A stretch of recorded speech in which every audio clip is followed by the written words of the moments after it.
આપણને કોઈ forensic લેબવાળી movie હોય તો એ જોવી એમનેમ નથી ગમતી. એની પાછળ ઘણા બધા કારણો હોય, જેમ કે ફોરેન્સિકનું જે રિસર્ચ છે, એનું જે સિક્રેટ છે, આ બધું આપણને જોવું સૌથી વધારે ગમતું હોય છે. એનું રીઝન કહું તમને, એની પાછળ બી બહુ મોટું સાયન્સ છે.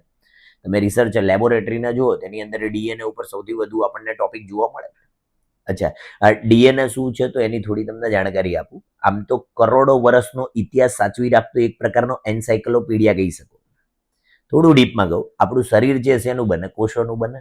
આપણા શરીરની અંદર કેટલા કોષો છે તો હું 100 ટ્રિલિયન જેટલા કોષો છે, મતલબ 1 કરોડ વાર કરોડ કરો ને એટલા કોષો હોય. કોઈ બી કોષ હોય એના મધ્ય ભાગમાં શું હોય? કોષ કેન્દ્ર હોય. કોષ કેન્દ્રની અંદર શું હોય? રંગસૂત્ર હોય. એની અંદર સમજો ડીએનએ એનો ખંડ એટલે જનીન કહેવાય. આપણા શરીરનું જે આકાર છે, એનું જે લક્ષણો છે, એનું જે કદ છે, એ બધું જ છે એના આધારે મોસ્ટલી આપણને જોવા મળતું હોય છે ડીએનએ ના આધારે. જો આપણે એક જ કોષની અંદરથી ડીએનએ બહાર કાઢીએ તો આપણે 2 મીટર જેટલી લાંબી દૂરી બનાવી શકીએ. કેટલી?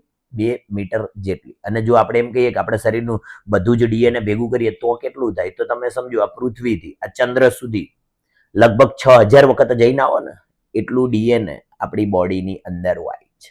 તો હું એવું કહી શકું કે લગભગ આપણે રોજ 2 કરોડ કિલોમીટરનું ડીએનએ ભેગું લઈને જ ફરીએ છીએ. એટલે આપણને રિસર્ચ અને ફોરેન્સિક લેબ જોવી ગમે છે.